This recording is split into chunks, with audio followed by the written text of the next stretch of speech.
Good morning to all. సమస్తమైన మహిమ ఘనత ప్రభావములు దేవునికి చెల్లును గాక.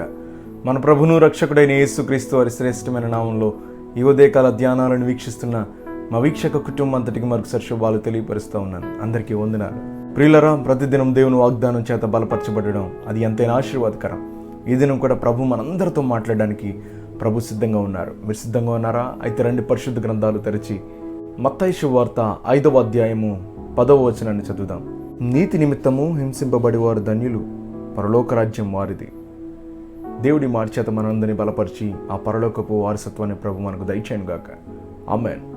ప్రియులరా, నీతి కొరకు హింసించబడిన వారు ధన్యులు. ఈ మాట ప్రభు కొండ మీద ప్రసంగం చేస్తూ 10 ధన్యతలలో ఆఖరి ధన్యత అయినటువంటి ఈ శ్రేష్టమైన ధన్యత కలిగి ఉండడం అది ఎంతైనా ఆశీర్వాదకరం.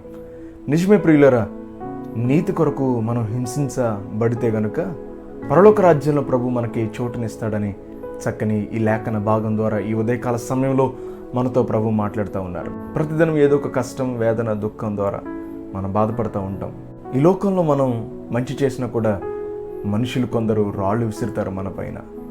అవమానం అనే రాయ, హింసలు అనేటువంటి రాయ, చెడ్డ మాటలు అనేటువంటి రాయిలు, ఇలాంటివి మరెన్నో మనుషులు మన పైన వేస్తూ ఉంటారు. నిందలు, ఇలాంటి రాయిలు కూడా మన మీద వేస్తూ ఉంటారు. మంచి చేసినా కొంతమందికి నచ్చదండి. మనం ఎంత మంచి చేసినా కూడా కొంతమంది మన పైన రాళ్ళు రువ్వుతూ ఉంటారు, విసురుతూ ఉంటారు. నిజమే ప్రియులరా, మనం ఉపకారం చేసినా కూడా అపకారమే చేస్తారు. ఒక భక్తుడు ఉన్నాడు బైబిల్ గ్రంథంలో, దావీదు గారు. సౌలు విషయంలో ఎంతగా ఉపకార బుద్ధిని చూపించాడో దావీదు మనకు తెలుసు కదా. సమూయేలు మొదటి గ్రంథంలో 24వ అధ్యాయంలో ఉంటుంది గొప్ప మాట. సౌలు దావీదును తరుముతూ దావీదును చంపడానికి ఎందుకనో ప్రయత్నం చేస్తూ ఉన్నప్పుడు దావీదుకు సౌలు చిక్కుతాడు ఒక గుహలో. చిక్కినప్పటికీ కూడా దావీదు కొంచెం కూడా సౌలును చంపడానికి వస్తున్నాడే, నేను కూడా తిరిగి ఫైట్ చేద్దాం అనేటువంటి ఆలోచన దావీదుకి ఎంత మాత్రం లేదండి. సౌలు అపకారం చేసినా దావీదు ఎంత ఉపకారం చేశాడంటే, సౌలు అప్పటికే పెద్దవాడిగా ఉన్నాడు, దావీదు యవ్వన ప్రాయంలో ఉన్నాడు. ఆ యవ్వన బలంతో సౌలును ఢీకొనొచ్చు, కానీ దావీదు ఆ పని చేయకుండా ఎంతో ఉపకార బుద్ధిని చూపించాడు. అందుకనే సౌలు అంటాడు, నేను అపకారం చేసినా కూడా నువ్వు నా పైన ఉపకారం చేశావు, నువ్వు నా పైన చూపిన ఉపకార బుద్ధిని బట్టి నువ్వు నాకంటే నీతిపరుడయ్యావు అనేటువంటి మాట సౌలు అంటాడు. నిజమే ప్రియులరా, ఆ నీతిని బట్టి, నువ్వు చేసిన మంచిని బట్టి, నువ్వు చేసిన ఉపకారాన్ని బట్టి అపకారం చేసినా కూడా ధైర్యంగా కొనసాగించబడితే పరలోక రాజ్యం నీదే. పరలోక రాజ్యం నీ కొరకు వేచి ఉంది, వేచి చూస్తూ ఉంది. గనుక ధైర్యపడండి. ఈ లోకంలో నువ్వు మంచి చేసిన మంచిని బట్టి శ్రమ వస్తూ ఉందంటే అది నీకు పరలోక రాజ్యాన్ని నీకు ఇస్తున్నట్టే ప్రియులరా. ధైర్యంగా ఉండండి, మంచి చేయండి, మేలే చేయండి, నీతిగానే బ్రతకండి. నీతి నిమిత్తం, మంచి నిమిత్తము మీరు హింస పొందినట్లయితే, మీరు హింసలు పొందుతూ ఉన్నట్లయితే, మీరు బాధలు అనుభవిస్తూ ఉన్నట్లయితే ధైర్యంగా ఉండండి. పరలోక రాజ్యం ప్రభు మీకు అనుగ్రహిస్తూ ఉన్నాడు దేవుడు.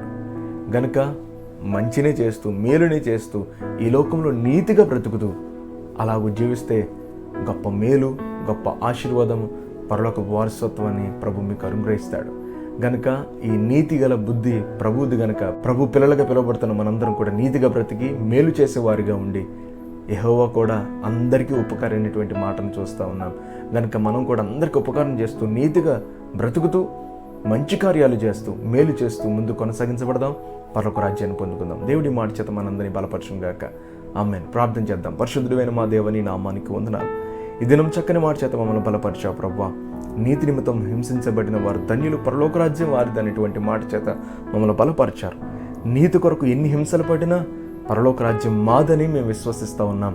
ఈ లోకంలో మంచి చేసినప్పుడు శ్రమ వచ్చిన, అయ్యా పరలోక రాజ్యం మా ముందుందని మేము ధైర్యం కలిగి ఉంటా ఉన్నప్పుడు మీరు ఆ పరలోక రాజ్యం మాకు అనుగ్రహించి మీరు మాత్రం మహిమ పొందమని, ప్రాముఖ్యంగా ఈ దినచర్య అంతట్లో మా బిడ్డలకు తోడుగా ఉండండి. ప్రయాణాల, ప్రయత్నాల, పనుల్లో మా బిడ్డలకు తోడండి, మీరు మాత్రమే ఆదరించి నడిపించమని యేసు నామములో ప్రార్థిస్తూ ఉన్నాను తండ్రి. Amen, amen, amen. అందరికీ వందనాలు.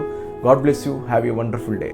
దైవజనులు చెప్పబడిన వర్తమానాల ద్వారా బలపరచబడినట్లయితే ఈ లింకును అనేకులకు షేర్ చేసి మా ఈ పరిచర్యను సహకరించి ప్రోత్సహిస్తూ మీరు కూడా ఈ పరిచర్యలో ఒక కుటుంబం కావాలని ఆశిస్తున్నాము. ప్రత్యేక ప్రార్థనా అవసరతల కొరకు సంప్రదించండి.